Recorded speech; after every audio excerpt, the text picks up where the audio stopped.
Hello everyone, welcome to this webinar on 5 myths about GMAT prep, and let's get to know about each other. So feel free to let me know where you're from, what's your target GMAT score, and when are you planning to take the GMAT. So let's get to know each other. And also one more very important thing, MBA Spotlight, which is basically the biggest virtual MBA fair of 2020, is being organized by GMAT Club in the month of October. So, in this Spotlight event, all the top schools, including Harvard, Stanford, Chicago Booth, all of them will be participating. And if you want to register to this MBA Spotlight event where you can meet with the adcoms directly, ask relevant questions, you can obviously click on the link which is there in the chat over here, and I'm going to show that link to you as well. You guys can click on this link to just register for the spotlight event.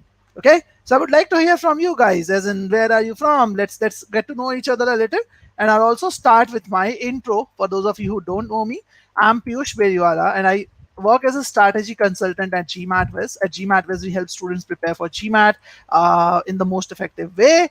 I have about 9 years of mentoring experience. I have helped students get into all kind of schools that you can think of, including ISB, INSEAD, Wharton, Stanford, and a lot of other schools around the globe.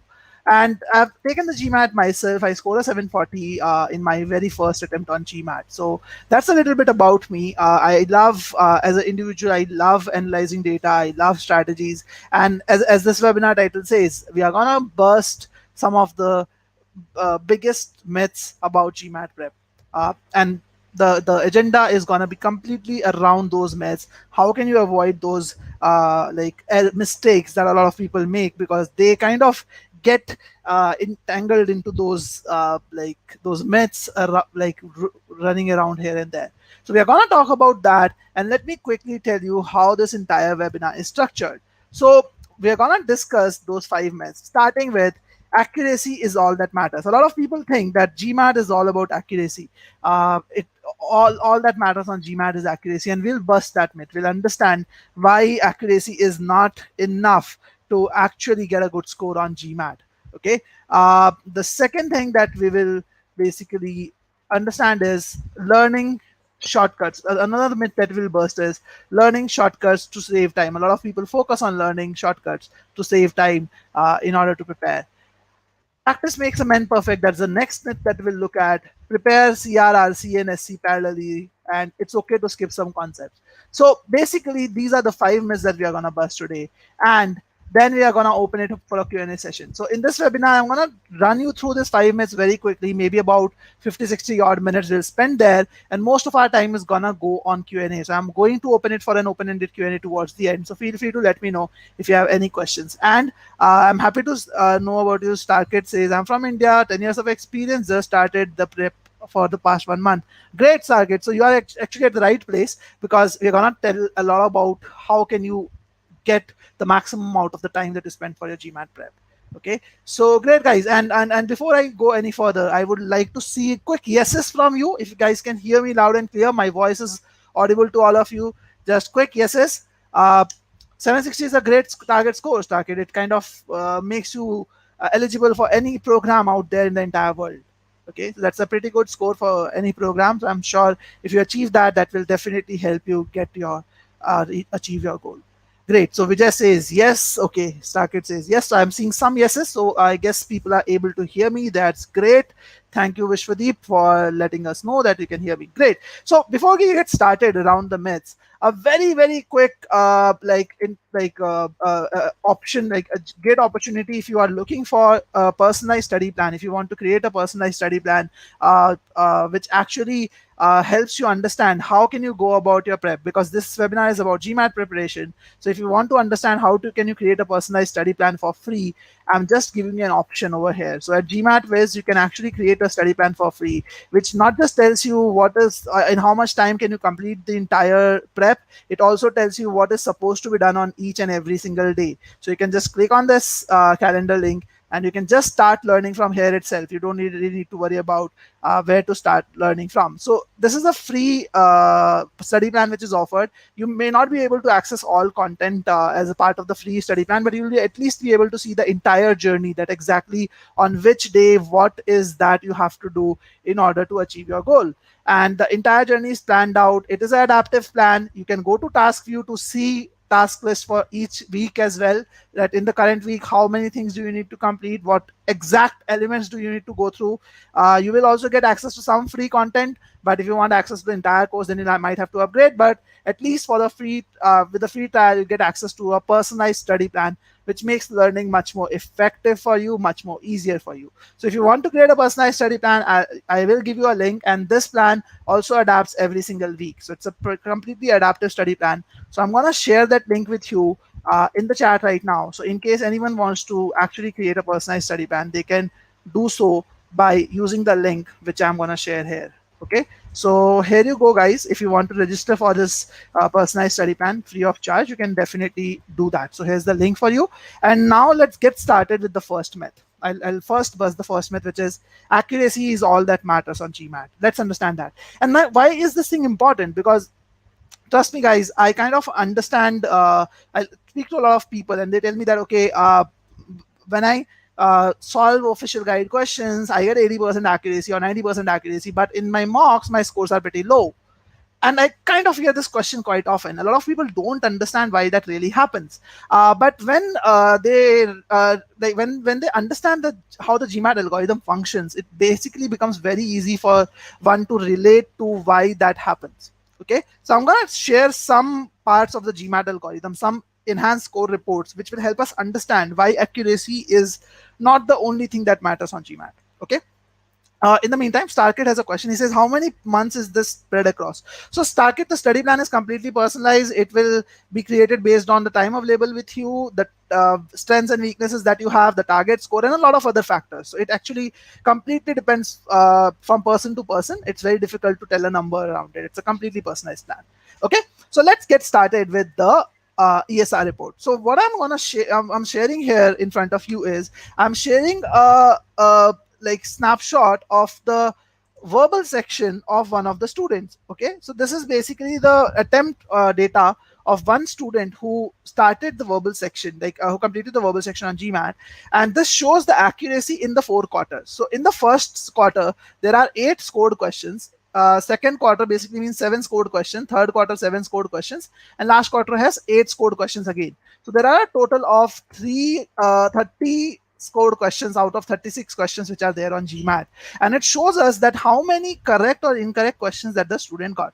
Okay, so what it tells us that the student made 2 mistakes in the first quarter, 2 in the second quarter, and 3 in the last quarter. So the total number of mistakes made by the student was 7 overall. Okay, that's what this data tells us. Now I kind of, whenever I share this, I kind of get a question from a lot of people that how do I know whether a question is experimental or not, or where does the experimental question come in the GMAT, because there are 6 experimental questions on verbal. You cannot know which questions are experimental and which ones are not. You cannot know like which quarter do they come in. Okay, so GMAT gives you data for only the 30 questions that you are scored on. Now this is the data in front of us: 7 mistakes, verbal 41 score. Now what I'm going to do is I'm going to share another ESR, another enhanced score report snapshot of another student for the verbal section in front of you, and I'm going to keep them parallelly side by side so that you can do a comparison. And I want you to look at this ESR on the right, and I want you to guess the verbal score got, like that the student would have got. Okay, so this particular snapshot tells us that the student made 3 mistakes in the first quarter, 1 mistake in the second quarter, 1 mistake in the third quarter. Okay, that's the pattern that is there. Okay, so the total number of mistakes is 5. There were 5 mistakes made by this student, and I want you to tell me, I want you to guess, what do you think is the possible score? What do you think is the score, verbal score of this student on the right hand side? Remember, with 7 mistakes, the first student scored a verbal 41, and I want you to tell and guess, make a guess, and tell me in the chat, what do you think is the score of the second student? What do you think is the score of the second student who made 5 mistakes? Okay, Ankit says it should be 38. Okay, so Ankit believes it should be less than 41. Okay, and very close to it. So he says 38 should be a decent enough score that the student might have scored. Okay, what about others? Okay, Sahil says 49. Okay, so you're saying 49 in verbal. Okay, good. Sahil, what about other people? So Sahil believes it should be much more than 41 because obviously the less number of mistakes are less. What about other people? Vijay, Vishwadeep, Starkid, any of you? Any guesses? Okay, Vijay says 44. Okay, so Vijay says 44. Vishwadeep says more than the previous one, of course, I think. So you added, I think, Vishwadeep in the end. Okay, Prathamesh says 35. So, okay, Prathamesh says less mistakes, but still less score, less than 41. Okay, nice, guys. Really happy to see your responses, by the way. And let me reveal what is the score of this particular student. Target said it was less than previous student. Okay, again, mistakes are less mistakes are made by this student. Ideally the score should have been higher, but you'll be shocked to know that this student scored a 34 in verbal, just a 34 in verbal, and this is the enhanced score report given by GMAT itself. Okay, the student only scored a verbal 34. Now if that doesn't make sense to you, look at the difference in the percentiles. 93 percentile versus 71 percentile, and a 34 versus 41 could be the difference. The 7 points might look like 7 points to you, but 7 points could be the difference between a 700 versus a 740 or a 750. The 7 points can actually create a difference of up to 50 points in your overall score. It might become a deciding factor in you getting through a school and not through a school, or you getting through a school with a scholarship or not without a scholarship. So that is the biggest difference that you need to understand. Now, it sometimes seems surprising, like doesn't make sense. 7 mistakes, 5 mistakes. Why does this happen? Just 5 mistakes and a student has such a low score, and 7 mistakes and 41 in core. What is the reason? And Starkit has talked about it well. Okay, because the difficulty level dropped as the initial score was 62%. So again, don't just look at this 62%. It was low, definitely, but GMAT as an adaptive test works in a very simple fashion. If it throws a question at you and you get it right, it understands that you have a capability of getting that difficulty level of question correct, and then it serves you more difficult questions. However, if you get this question incorrect, it serves you more easier questions. That's how the algorithm functions. Now, my guess is, and again, that I can actually show you, not just guess, I can show you across with the difficulty level chart of the same student. So these are the difficulty level chart of the two same students which were there. On the left, you can see the average difficulty of the questions that the student has gotten correct, or overall difficulty as well. On the right, you can see the average difficulty of this second student who got a 34. Now, my guess is that student who got a 34 actually scored pretty low on the first 3 questions itself. The student who got a 34 made probably 3 mistakes in the first 3 questions itself. That's when the algorithm felt that, okay, I'm giving him or her that medium difficulty question, and the person is not able to get it right. So this person does not have the capability of getting medium questions right. And that's why you see there was a significant drop. The average difficulty level in the first quarter itself was very, very low. And since it was very low, even though the student really did well on the next quarters, it did not increase the score because they were getting basically the easier questions right. And let's draw some lines to understand. If I look at the second quarter, like the first student scored about got about 75% of the questions correct in the second quarter. The second student actually got more questions correct in the second quarter. But the problem was the average difficulty level of the second student was way lower. And if I place them side by side, you'll be able to see the difference that exists. And that's the reason, even though the accuracy was higher, in case of the second student, the score is much lower. Because you see the difficulty level, the difference in the difficulty level of the questions that both of them got correct is significantly high. Significantly high. And not just the second quarter, let's bring in the third quarter in picture. So if you see the third quarter, in the third quarter, the first student got this difficulty level, which was around medium high correct. Okay, now let's bring this dot over here. So if you look at the difficulty level of the questions that both the students have gotten correct in the third quarter, that is also significantly different. What does it tell us? It tells us that GMAT is not a test of accuracy, it's a test of skill. Okay, skill is basically nothing but the ability to get a question of any difficulty level correct. Okay, any difficulty level correct, that is basically what skill means. Okay, so I have an interesting question from Vishwadeep. Vishwadeep is asking, can you please guide how experimental questions affect the score if answered wrongly? I mean, do they actually even have a right answer? How GMAT treats these questions? So, Vishwadeep, again, there is very little information around that because GMAT does not reveal how the algorithm functions. The experimental questions generally directly won't have an impact on your score because they are not scored. But my guess is, again, this is just a guess which I can make. I'm not 100% sure because GMAT does not reveal it either. My guess is that if you get experimental questions wrong, it might, again, I'm not sure, it might affect the difficulty level of the upcoming questions as well. In theory it should not, but it might be happening because, see, again, you never get data around whether you get an experimental question right or wrong because GMAT only gives you data for the scored question.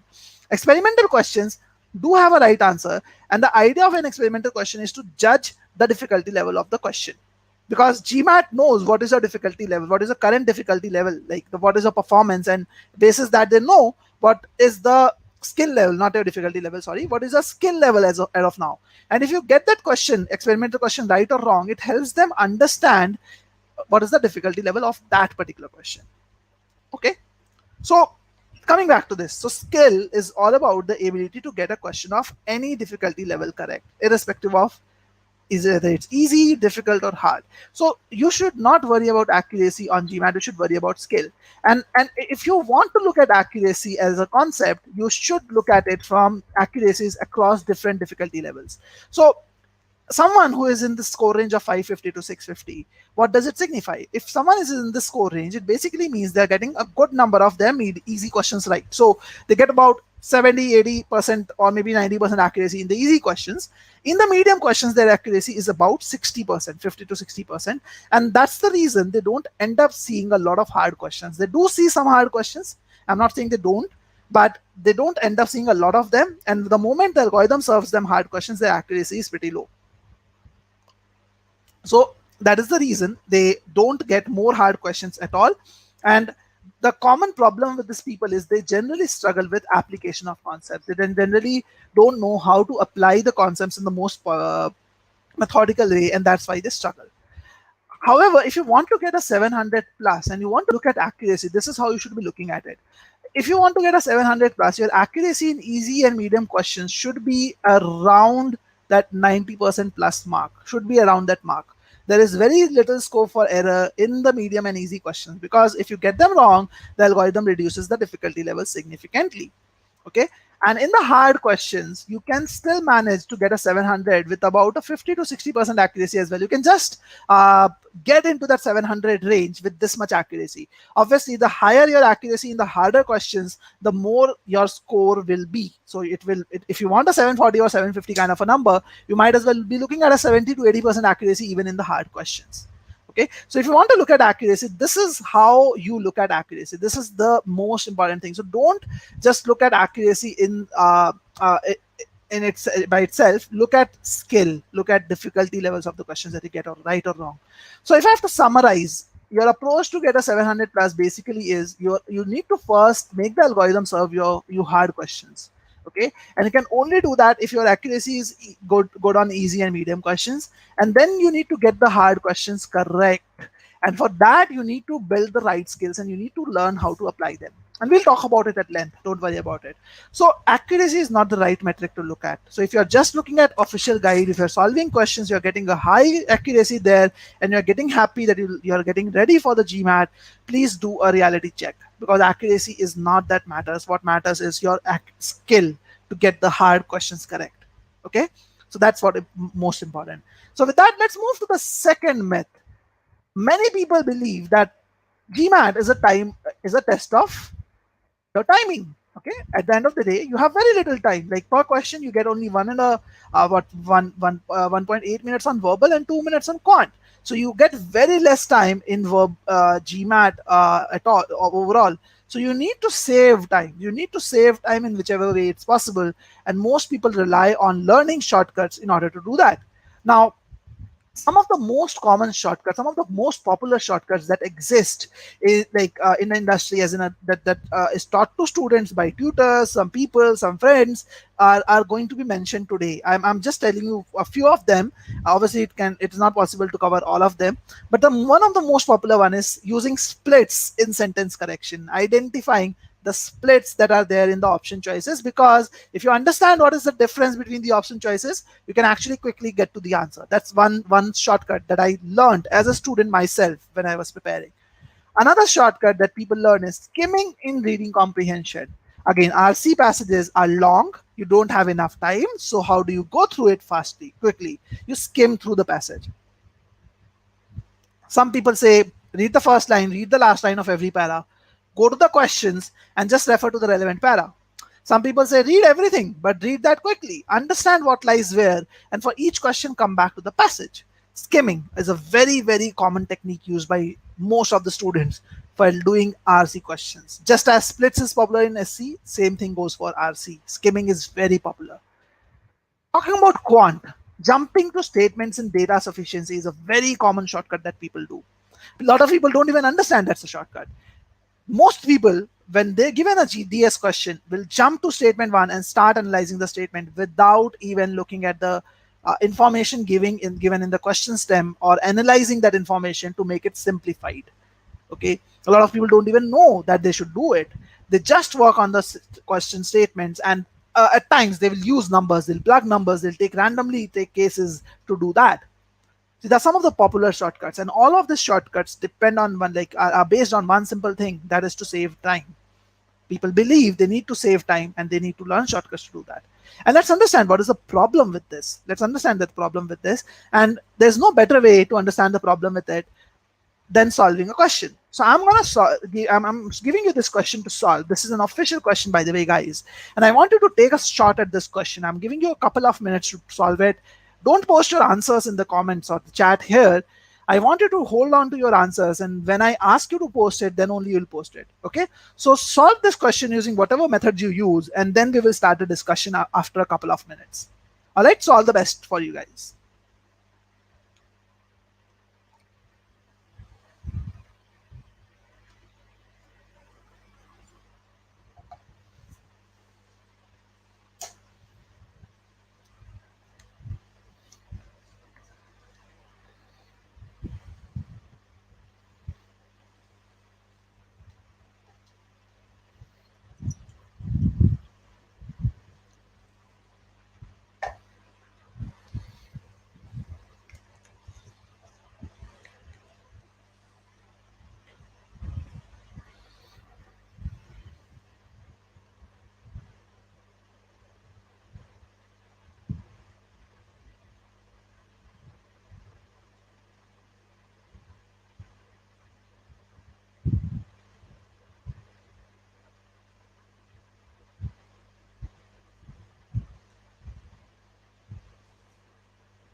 All right. So 10 more seconds, guys. I think so. If you want to put your responses, you can start putting them in the chat here. Let's see what is the right answer according to you. And there is a delay in the chat, so I might as well check on my mobile to see if what is the response from you guys. So yeah, let me know. What do you think is the right answer to this one?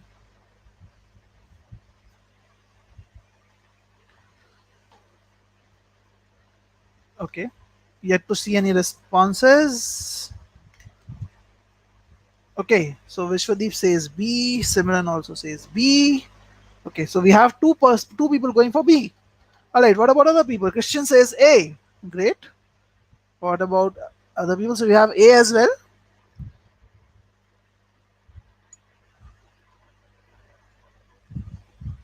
We have A as a strong contender also. Abhineet also says A. Sandeep says it is D. So we have one person who goes for D. Starkid goes for B again. So B is again popular. Srishti says it is B. Okay. Okay. Great guys. Let's see a few more responses. Mukund also says it is gonna be B. Okay, so B seems to be the most popular one. I guess 5 out of 8 or 9 people who have responded have gone for B. There was one person with D, Sandeep, I guess. Okay, Snoopy also goes for D. Vijay also goes for D. Mercy and McDonald's for B. Okay, so A, B, and D seem to be the ones that people are going for. B seems to be the most popular one. D, the second most popular one, followed by A. Okay, great, guys. So again, a GMAT question, very simple question, just one word that is underlined. So most people, when they look at this question, they'll think of saving time. Again, this is a time-saving opportunity. There's just one word that is underlined. You can probably solve it very quickly. All right. Now, what I'm gonna do with this question is I'm going to solve this question 2 times. Okay, twice. I'm going to solve it twice. First, I'll solve it using a shortcut, which is the splits approach, which is something that I used to do earlier. And I'll mention that as how old Piyush used to solve this question. Okay, how old Piyush would have approached it using a splits approach. And then I'll solve it again using a more methodical and logical approach, which is not a shortcut, but a proper guided methodology. And that will idea is to help you understand why the right approach is important and why shortcuts are not the right thing to follow on GMAT. Okay, so I'm gonna do that, and let's focus on it now. All right, and just to understand, splits basically means you read the question, like you understand the options, the difference in the option choices, and then you basically use the grammar rules to apply and get to the answer. So let's solve this. Okay, so how I will read this question, first thing that I'll do is I'll solve this question out loud, as I will do it on the test. Scientists have recently discovered what could be the largest and oldest living organism on Earth, a giant fungus that is interwoven filigree of mushrooms and root-like tentacles spawned by a single fertilized spore some 10,000 years ago and extending for more than 30 years in the soil of a Michigan forest. Now, the moment I read it, I feel a little awkward. It seems like that with a giant fungus, there are two words that are associated, spawned and extending. So when I read it, I feel like it should be ideally extended.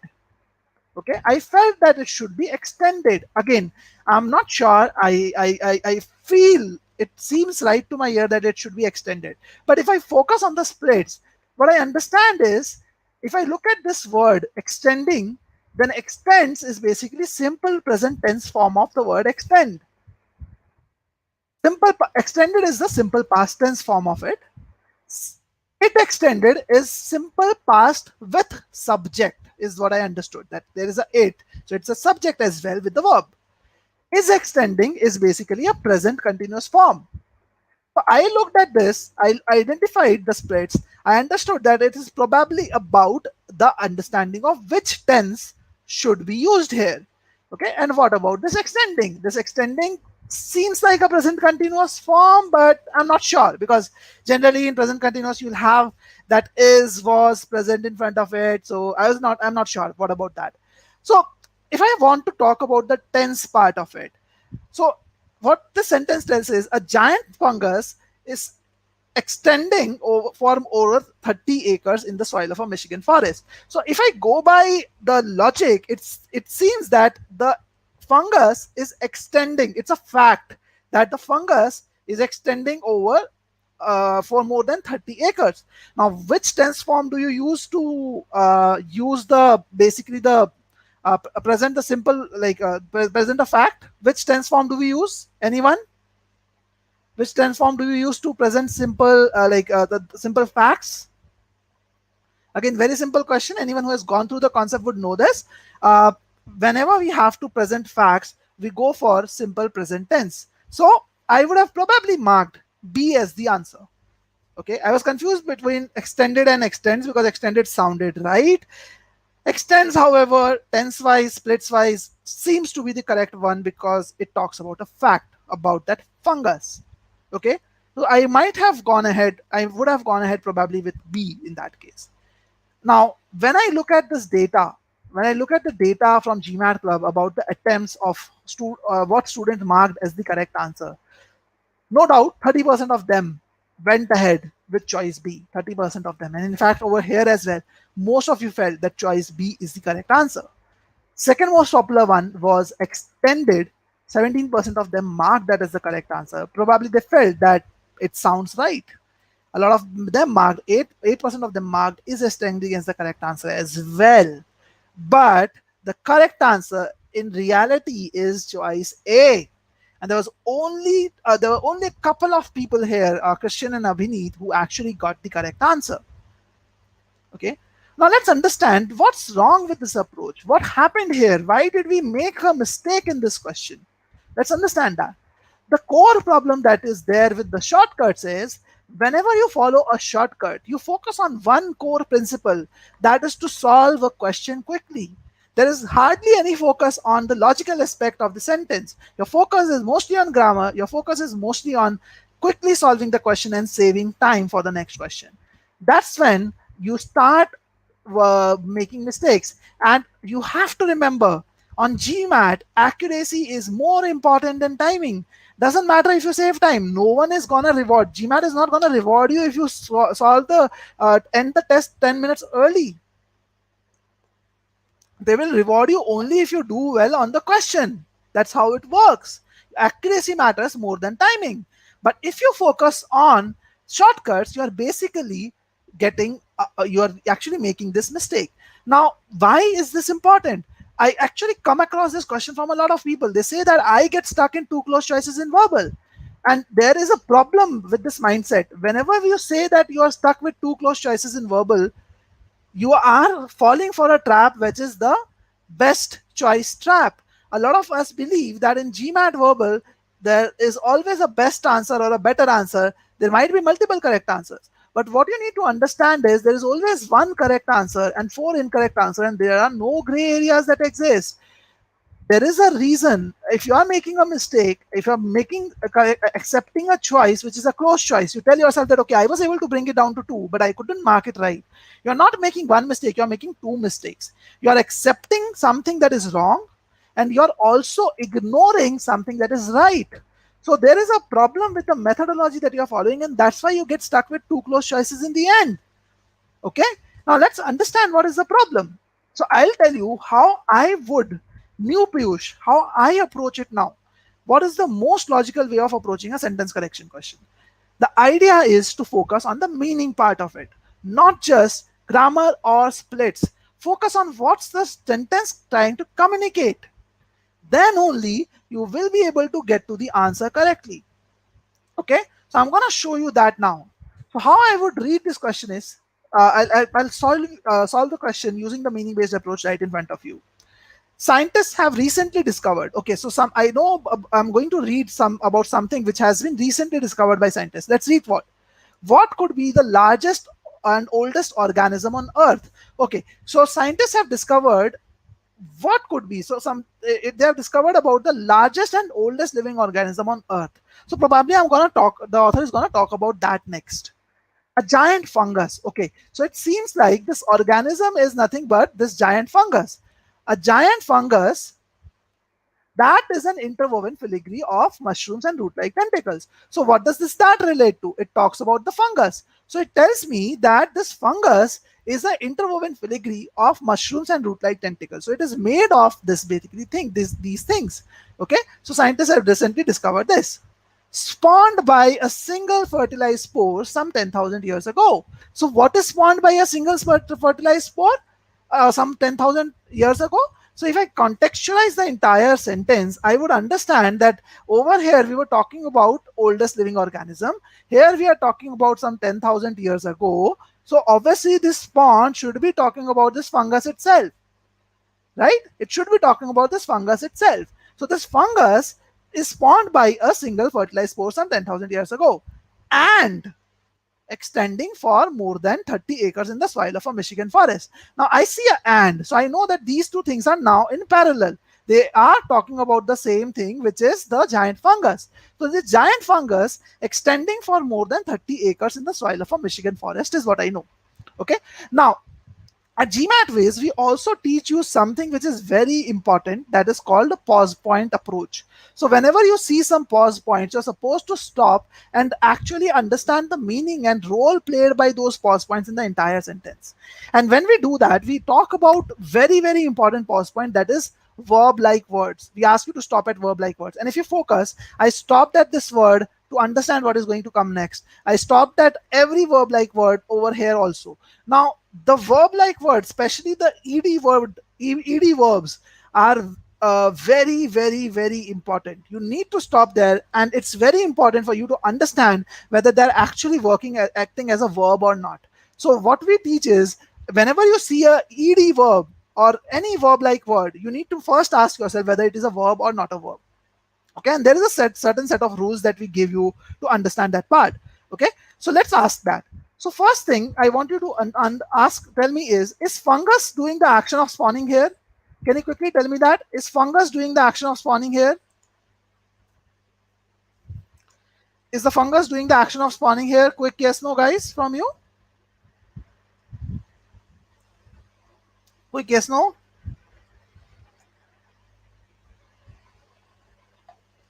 Is the fungus doing the action of spawning? What do you think? Look at it from the meaning standpoint. Is the fungus doing the action of spawning? Okay, Vishwadeep says no, Christian says no, Vijay also says no. So all of you believe that fungus is actually not doing the action of spawning, right? So the fungus is actually not doing the action of spawning, because in this case, it is spawned by a single fertilized spore. So if we want to communicate an action over here, okay, shouldn't we be using fungus was spawned by? Okay, if it is the action was done by something else, shouldn't we be using some fungus was spawned by if you want to communicate the action, right? So clearly spawned is not a verb, because if it has to be a verb, it should have been a giant fungus was spawned by a single fertilized spore. Okay, so be careful with this ed verbals. It is very easy to confuse them for verbs. Okay, this is not acting as a verb here, that is acting as a modifier. It is only giving us additional information about the fungus, that the fungus was spawned by a single fertilized spore some 10,000 years ago. And since spawned is a modifier and we have and over here, something that is parallel to spawned has to be a modifier as well. It should also be providing just additional information about the fungus. It should not talk about an action.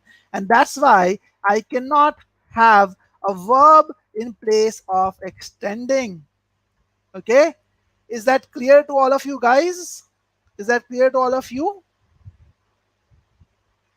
If it is clear, you will actually be able to eliminate all the answer choices. All of them are verb forms. All of them are verb forms. And you will get the answer very, very easily if you focus on the meaning part of the sentence. On the meaning part of the sentence. Now, what is the problem with shortcuts? It's not just that you get to the wrong answer. You'll have to understand how the entire chain is triggered. See, when you actually focus on timing only, you end up reading the questions them quickly. So if you focused on the two approaches that I followed, in the first approach, when I was using splits, I hardly spend much time on the question stem. And this is something which I ask a lot of students to do in front of me. I regularly speak with 4 or 5 students every single day. And when I ask them to solve a sentence correction question in front of me, most of them read the entire sentence in one go without any pauses. They read the question stem quickly. Okay. Then not just for sentence correction, for CR and RC, this is even a bigger problem. They'll read the question stem quickly. And the problem with that is when you read things quickly, you just have a rough understanding of what's being stated. You don't have a clear understanding. You only have a rough understanding of what's being stated. And what happens then? With that rough understanding, you will be able to eliminate two or three close choices. And I'm talking about people who struggle with two close choices in the end. And trust me, this is, and please let me yes or no if you face the same challenge yourself when you're studying. So with this rough understanding, also with this shortcut, people are able to eliminate two, three choices. They feel confident because they're able to get to eliminate some choices, so they feel that the approach might be working for them. But the problem is, since you end up with still two, three choices to eliminate, okay, you end up rereading the question or the choices multiple times because you don't know which one of the two are right. So you have to reread things. You have to go through the things once again. Okay, so that is something which you have to understand. Okay, rereading the question is very, very bad thing to happen, because the moment you reread a question, the entire reason for you to read the question quickly goes to waste, because you read the question quickly to save time. And the moment you start rereading, problems start to happen. You end up losing time. And not just that, you mark something as the answer as time runs out, because in most of the cases you'll have the clock ticking on your head and you are rereading multiple times. And when you are rereading, the problem with rereading is you won't give it enough time, because you know you are spending extra time there. And at a certain point of time, you will call it a day. You'll say, okay, I'm done with this question, I'm just marking one of the answers and I'm moving out. And that's when you see getting stuck with two close choices. That's when you see that sometimes you get the correct answer more often, sometimes you don't get the correct answer more often. And if I look at the timing that you do, generally people when they solve a question using this approach, they spend about 20-30 seconds on reading the question quickly. They save a lot of time doing that. Okay, they definitely save a lot of time there. But the problem is, when you get stuck with two or three close choices, you'll probably read them 20-30 seconds, give 20-30 seconds over there. And when you have to reread the question, you might as well end up putting 1 minute, 1.5 minutes on doing so. So in the end, you actually charted on a journey to save time, but in the end you're spending 2 to 3.5 minutes also on questions, just because of one simple reason, that you wanted to read the question stem too quickly. You fell for a shortcut. That does not help. You have to focus on reading the question stem properly. You have to understand and analyze the question stem properly, because that's where the answer comes from. The answer does not come from the option choices. Okay, option choices just are some of the choices which could be right or wrong. You have to first understand the question stem properly. And the reason why that happens is either people follow the wrong approach, as I talked about it earlier, they follow shortcuts, or they are too worried about timing and they don't do what they usually do. Okay, so is this part clear to you? Are you guys now clear why shortcuts don't work on GMAT? Please tell me, are you clear with that? And in the meantime, I'll take Vishwadeep's question. Vishwadeep has a question. He says, if I go parallel, extends with fungus is, does the meaning of the sentence changes? Again, Vishwadeep, what you need to understand is, when I'm saying things are parallel, spawned and extending or extends, whatever you want to say, are parallel elements. They both talk about fungus and they should play the same role in the sentence meaning wise also. If one of them is giving additional information about the fungus, the other one should also give additional information about the fungus. The moment you use extends, it's not giving additional information, it's an action, it's a verb. So that cannot happen. I hope that is right. Okay, so I see some responses. Vijay, Srishti, McDonald's, all of you say that, okay, yes, I'm clear about this. So remember, shortcuts don't work on GMAT. You have to use the logical method. You have to use the right method to get to the answers. Okay, which brings us to the next myth. Now, how do people learn the right method? How do people improve the right method? They know one simple thing. I come across this most of the times. Most people know just one way to improve, that is practicing. And there is a line that goes, practice makes a man perfect. So a lot of people just work on practicing. And what they do is, they will practice questions, they will practice tons of questions, then tons of questions, and then tons of questions, and then tons of questions, and they'll take a lot of mocks. I've seen people taking mocks every single day, getting the same score. Basically, when I say same score, I mean 10, 20 points difference here and there, but still taking mocks. with an idea that something magical will happen and it will change.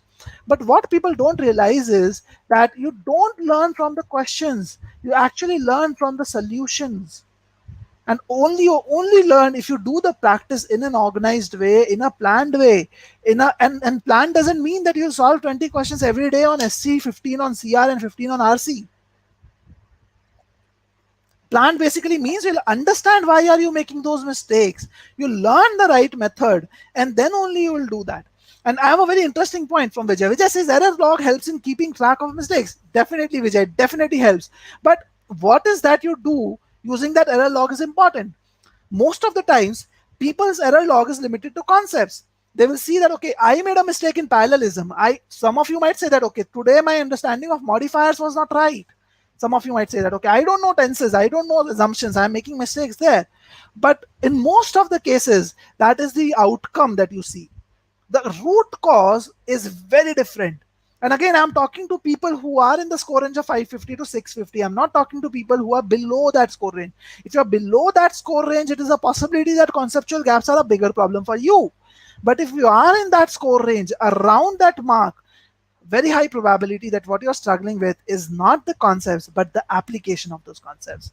Okay. So when people analyze the solutions, again, when I say that you have to focus on the solution, a lot of people say, yeah, I do that all the time.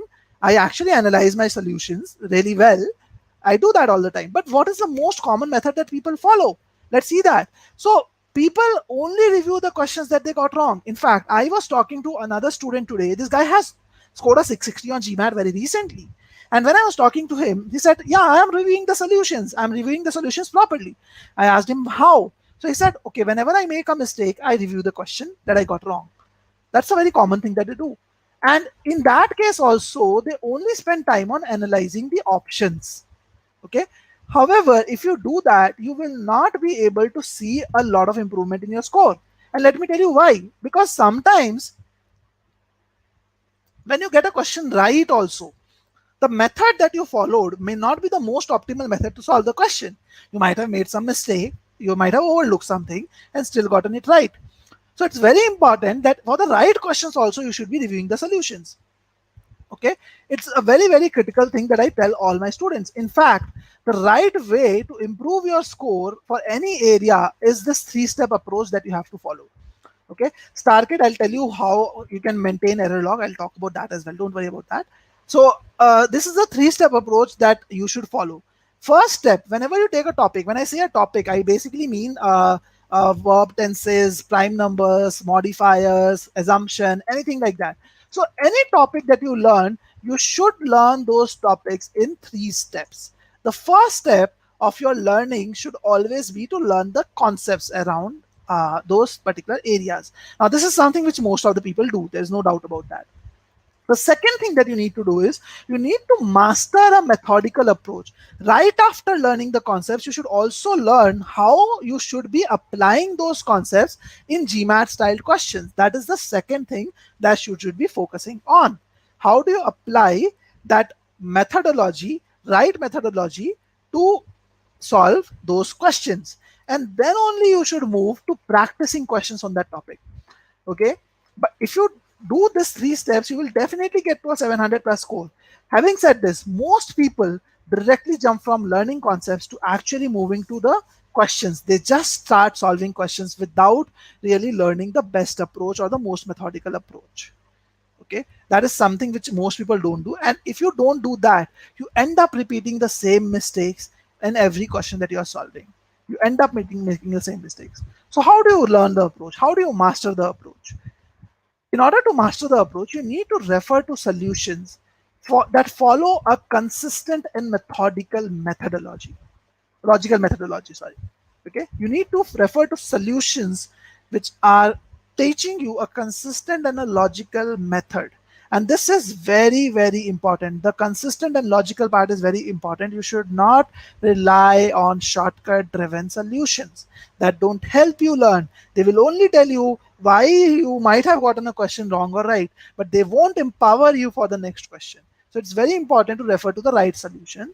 And you need to verify each question irrespective of whether you get it right or not. Okay, so again, all of you guys, this is very important. Not just error log, this is also a very important part. Error log definitely is important for the overall picture, but at every question, at the level of every question, you should be doing these steps. Spend 80% of your time reviewing the sentence, argument, or the passage analysis. Most people spend their time on the solutions just looking at the option choices that they marked and the option choices that is right or wrong. They don't review the solution, the passage analysis. They don't understand the argument well. They don't focus on the analysis of the sentence. They will just focus on the errors. Don't do that. Spend 80% of your time there. Make sure what was your understanding of the sentence versus what is supposed to be the understanding of the sentence. Make sure what was your understanding of the argument in CR is same as the understanding that is supposed to be in reality for that particular argument.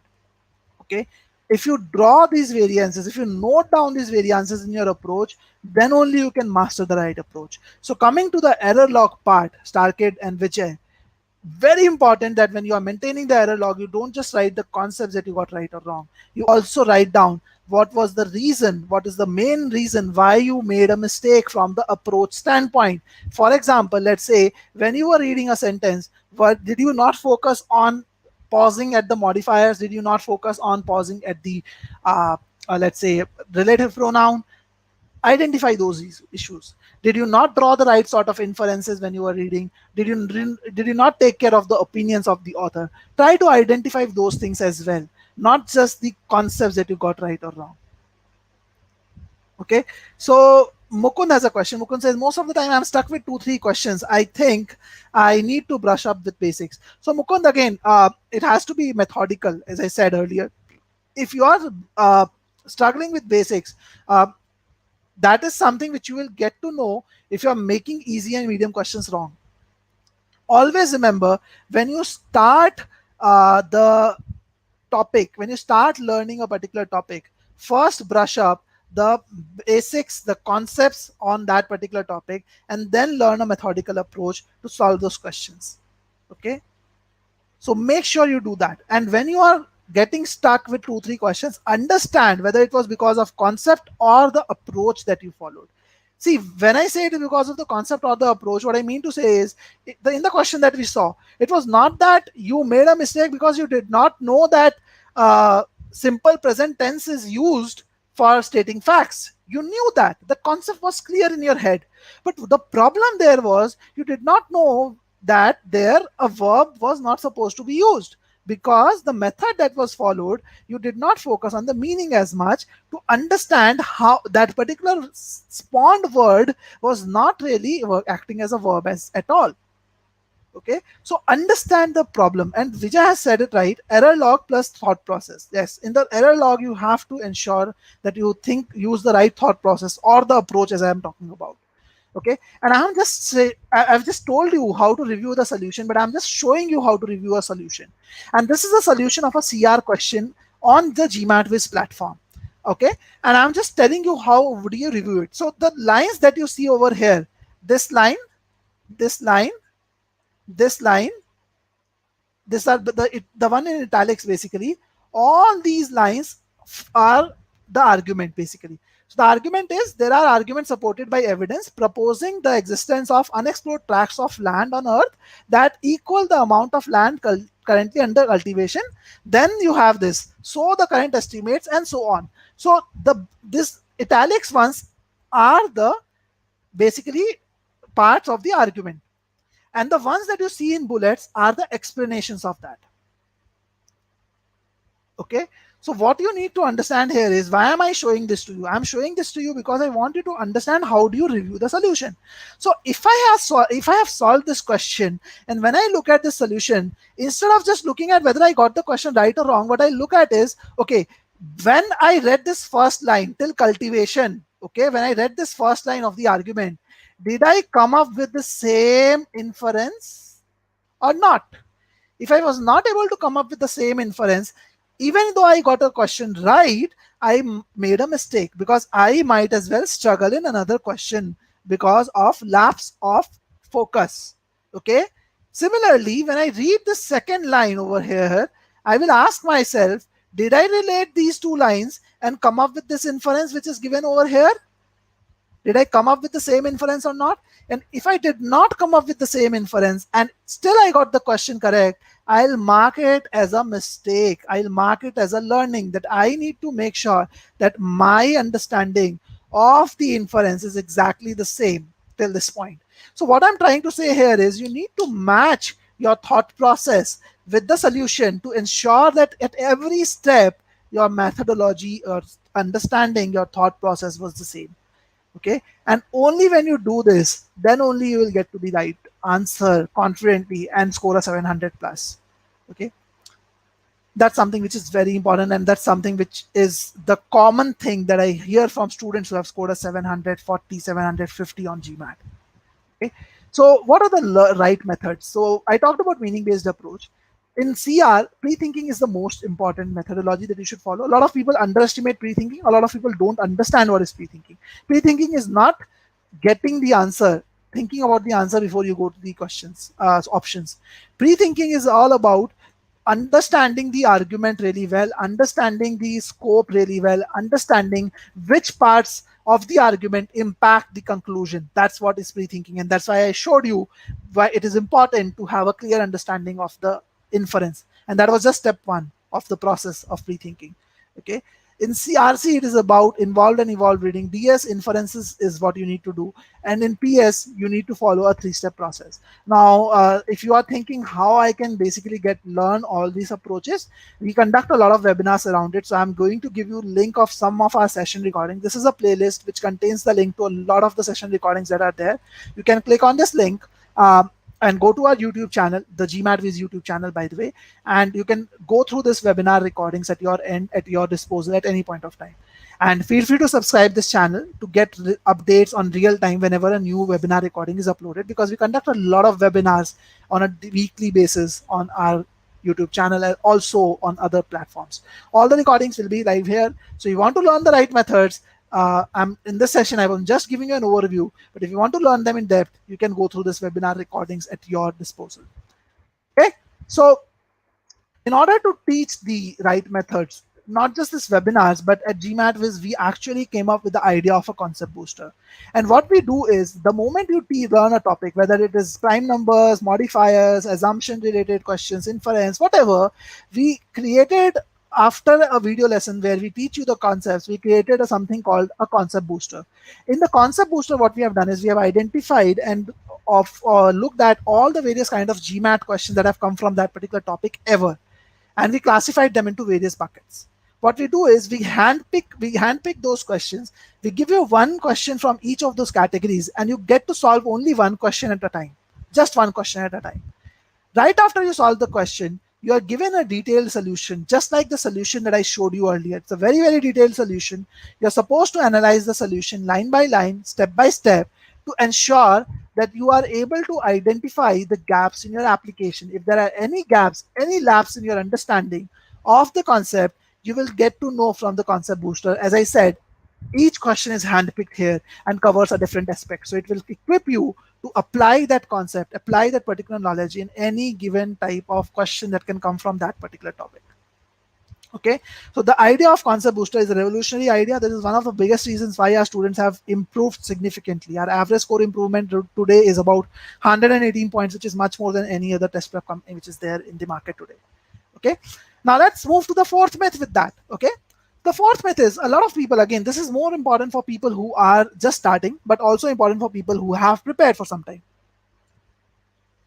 A lot of people think that they should be working on SC, CR, and RC simultaneously. They should be working on all three areas parallelly. A lot of people think that. What is the problem with this? Let's understand that. And in order to understand that, we need to look at the sequence of studying. We need to understand what are the various skills that are actually tested on GMAT verbal. And this is a very common problem, my friends. It's not like just few people do it. I have heard people working on SC on Mondays, CR on Sundays, Friday, Tuesdays, and RC on Wednesdays, and so on. This is a very common mistake which a lot of people do, because they don't really understand how the GMAT tests you on various skills on verbal. That's something which is there for which happens for a lot of people. And in this session, I'm gonna help you understand those skills first. Okay, so in GMAT verbal, there are three skills that are tested. First skill that is tested is your comprehension skills. Second skill that is tested is your analytical reasoning skills. And third thing that is tested is your focus on main point. How closely are you able to focus on the main idea, main point of the argument of the passage? These are three skills which are tested. Now, when it comes to comprehension skills, sentence correction only tests your understanding of the comprehension skills. A lot of you might tell grammar, but all the grammar rules tested on sentence correction on GMAT are meaning based. Okay, 70% of the questions come from modifiers, parallelism, and comparison alone. All of them are meaning based. Even other areas like pronouns and all, they're all meaning based on GMAT SC. So more than 95% questions will actually test your understanding of the sentence really well. Okay, so that's what basically is tested in sentence correction. In critical reasoning, however, two skills are tested. You are not just tested on your understanding of sentence correction, you are also tested on your understanding. You're not just tested on your understanding of comprehension of the individual lines. You also have to relate the meaning of one line to another line to actually understand if there are any gaps, if there are any, how do I say, if there are any jumps in the information that is provided. So that analytical reasoning is also required. Reading between the lines is also required in CR. In RC, you need a good hold over all three things. You don't just need to be good in understanding the meaning, you need to be good in analytical reasoning. You also need to be good on main point. You should be understanding the main point of the passage, the purpose of the passage. Now that you know all three skills, try to understand what is the right order of learning. Now, the best order of learning is basically to start with sentence correction first. Because if you're starting with sentence correction, you just have to work on improving one skill, that is comprehension skill. But if you start with anything else, let's say you start with sentence, instead of sentence correction, you start with reading comprehension, you'll have to improve all three skills at the same time, which is not the right thing to do. However, if you do sentence correction first and then move to critical reasoning, by the time you reach critical reasoning, you would have aced comprehension skills. Then, when you're doing critical reasoning, you just need to focus on analytical reasoning part. You just need to work on building the right analytical reasoning skills. And then, if you move to RC, you just need to work on focusing on the main point. Okay? So this is the best sequence for people who are just starting their prep. Is this clear to all of you guys? Any questions here? Any questions whatsoever here till this point? Okay, McDonald says this makes sense. Good. Happy to know that. And trust me, when I was a student, I hardly knew any of this. So I know there are a lot of rumors, a lot of wrong suggestions also which are there. And this webinar is all about helping you understand what is the right thing to do in such cases. Okay, great. Vijay says I don't have any questions. That's great, guys. I am happy to know that you guys are clear with this part. Now, what about people who have done some bit of prep? What if you have prepared already? So what you should do in order to understand the right sequence for SCCR and RC is you should take a module-wise test. I isolate your modules as in SCCR and RC into strong and weak areas. Okay, so take maybe 20-30 questions on each of them and isolate whether they are in your strong or weak area. For example, let's take an example. Let's say I take a module-wise test and these are the scores that I get. So in this case, my weak areas are CR and RC and my strong area is sentence correction. So what should I do in this case? I should first work on my CR and RC skills and then I should work on my SC skills. Okay, and focus carefully over here. Even though the student CR's performance is better than RC, I'm asking the student to start with CR, not with RC, because in both areas the student is weak. Now he could be weak in CR because of analytical reasoning. He could be weak in RC because of analytical reasoning, because RC tests your analytical reasoning as well as focus on main point, both skills. And this student is weak in CR. So there is a high possibility that this student does not know how to analytically reason with the information that is provided. Okay, so that could be one reason why he could be making mistakes. And if he starts with RC, then he has to work on both skills at the same time. But if he starts with CR, he can work on analytical reasoning skills first, improve it, and then he will automatically see some improvement in RC as well. Okay, I hope this is clear as well. So let's move to the last myth, and that is skipping some topics in fine. Again, I see this happening with many people, especially with quant, because in quant there are some areas like permutation, combination, probability, which are a little more complex. So people sometimes feel that, okay, can I not just leave those topics? Or what is the harm in doing that? There's so many topics on quant. So if I just leave those topics, don't do them well enough, what is the harm? Let's see what is the harm.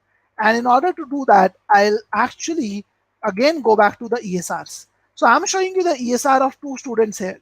Okay, and this time I'm not asking you to make any guesses. I just want you to analyze the ESRs. The student on the left made 5 mistakes, got a 49. The student on the right made 6 mistakes and still got a 50. What is the difference that you see in these two students? And what are the inferences that you draw from it? Let's see. And I'm gonna give you a couple of minutes to think about it. And I want you to answer me. What do you see are the problems with in the differences in these two students' score, and what do you think is the reason behind it? 4 reasons behind it, or what is the inference that you draw from it?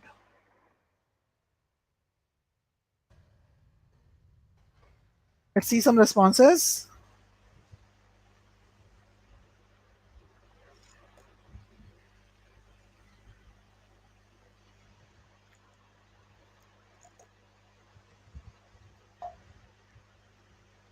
Okay. What do you think, guys? What is the difference here?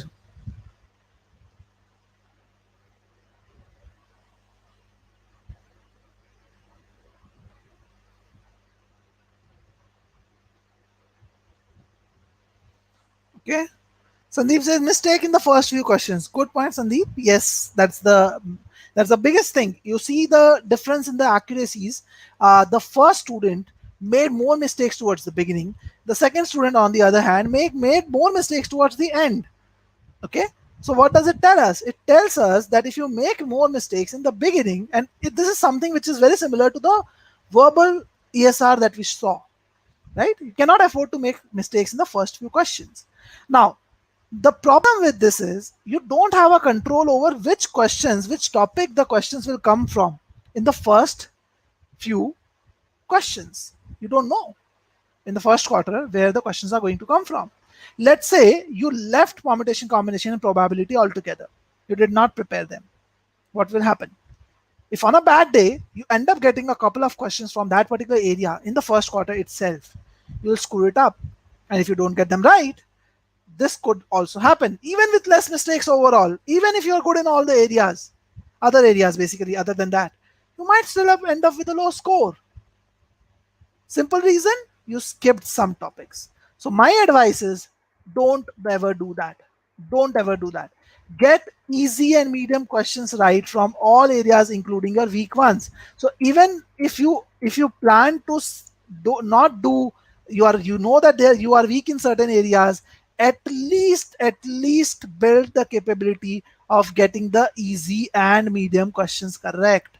At least the easy and medium questions, if not the hard ones.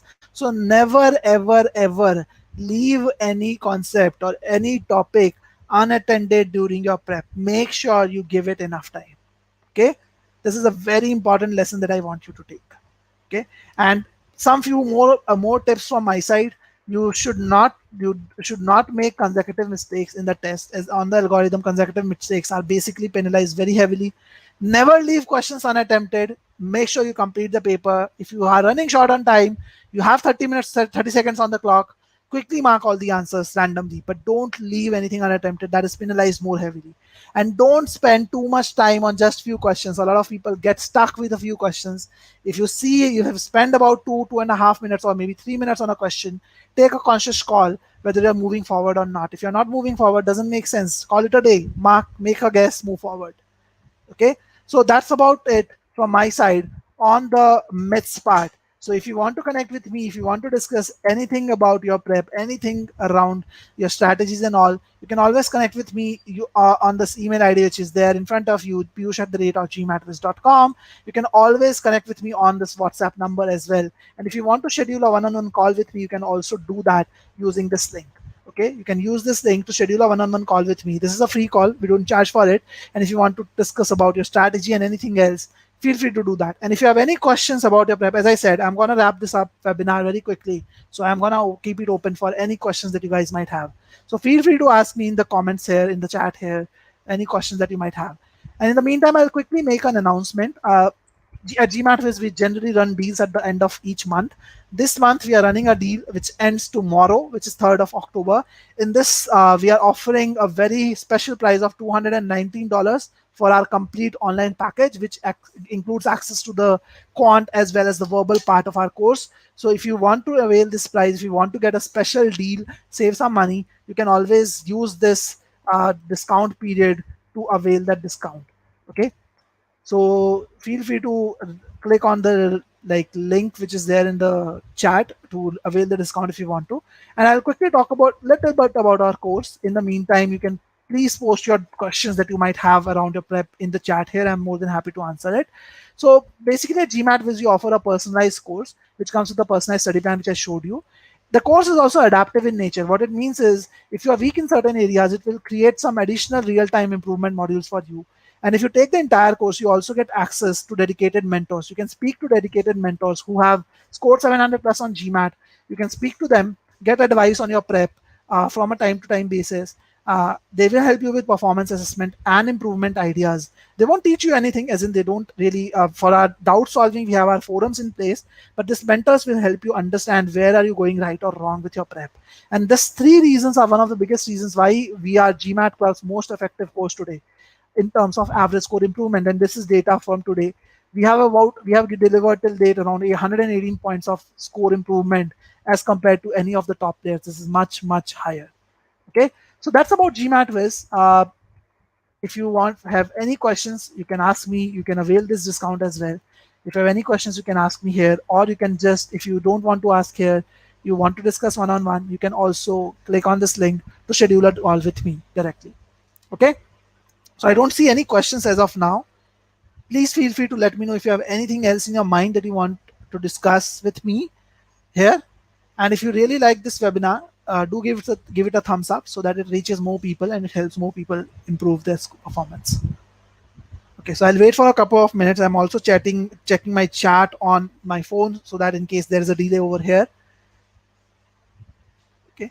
And also remember, there is a MBA Spotlight event which will be running on GMAT Club, where top schools like Harvard, Stanford, and Chicago Booth, all those schools will be participating. Many other schools will be participating. You'll get to interact with the adcoms there. If you want to register for that MBA Spotlight, please feel free to register using this link.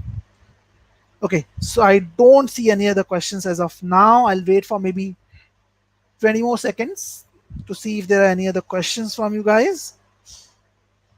If not, I'll just end the webinar after that.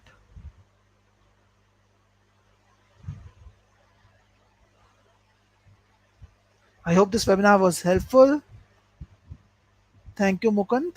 I hope you benefited from the webinar. There were some myths that we were able to bust and you got some ideas from there.